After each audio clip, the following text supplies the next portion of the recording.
50 nuances degrés, premier tome de la saga 50 Shades, ouvre les portes d'un univers intriguant, captivant, envoûtant, inoubliable. Je sais beaucoup d'adjectifs, mais qui représentent à mon sens assez bien le livre dont James a trouvé les clés. En résumé, quand Anastasia Steele, jeune étudiante de 22 ans, rencontre Christian Grey, jeune héritier aux tendances assez particulières, son destin va littéralement basculer comme le sien. Donc pour vous donner envie de le lire, romantique, libérateur et totalement addictif, ce roman vous obsédera, vous possédera et vous marquera à jamais. Telle était la promesse faite sur la 4e de couverture, qui est pour le coup relativement tenue. Je vais tout de suite vous expliquer pourquoi.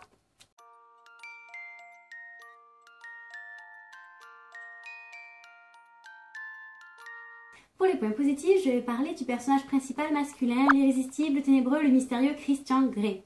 Son attitude, son assurance, son audace, son autoritarisme démesuré, ses performances d'amant hors pair, ses tendances sexuelles relativement discutables font de lui un personnage sexy, paradoxalement effrayant. Cet être de fiction travaillé au passé troublé porte à mon sens le livre. Quant au personnage féminin, l'identification passe par elle, puisque les descriptions autour d'elle sont très minces, l'immersion passe par là. Le mélange érotisme-romantisme dénué de scènes choquantes permet l'ouverture de l'histoire à un plus large public. Le texte dans son ensemble est très vivant par rapport à la mise en page, etc. Les 550 pages environ du livre se lisent d'une traite avec avidité pour peu qu'on aime le genre sentimental coquin. La curiosité tient vraiment en haleine jusqu'à la fin, jusqu'à la chute de ce premier tome. Alors le gros point négatif pour moi dans ce roman reste la simplicité du scénario. Malgré une toile de fond assez solide, l'histoire est assez linéaire, assez creuse, assez plate. Les répétitions concernant les manies, les gestes, les mimiques des personnages sont aussi assez irritantes. Alors je ne sais pas si c'est un lien avec la traduction française. En tout cas, on a l'impression que les personnages sont enfermés dans des actions mécaniques assez dérangeantes. Pour l'érotisme, il reste malheureusement politiquement correct.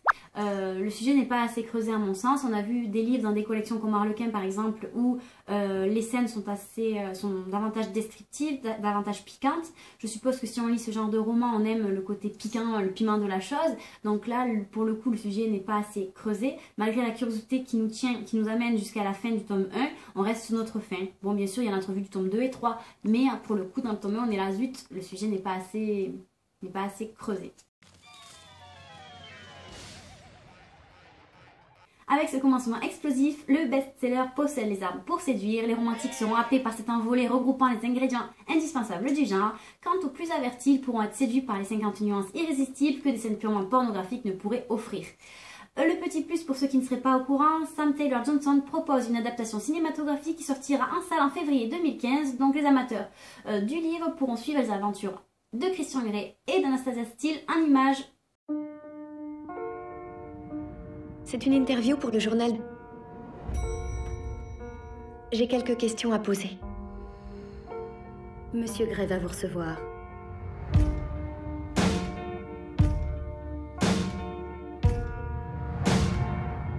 Il est comment? Il est... poli. Très intense. Très brillant. Extrêmement intimidant. Quels sont vos centres d'intérêt en dehors du travail? Et vous? J'aimerais en savoir plus sur vous. Il n'y a vraiment pas grand-chose à savoir sur moi. Je veux dire, regardez-moi. Je vous regarde.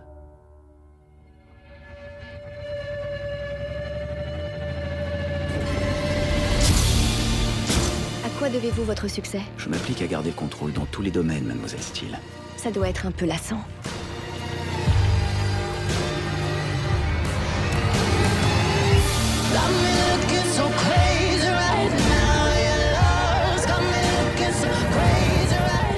Je suis incapable de vous laisser tranquille. C'est bien. J'ai eu une enfance difficile. Vous devriez m'éviter.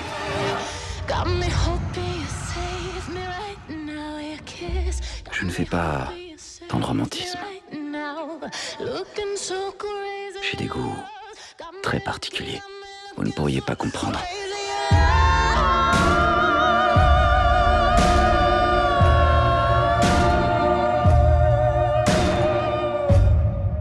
Alors initiez-moi.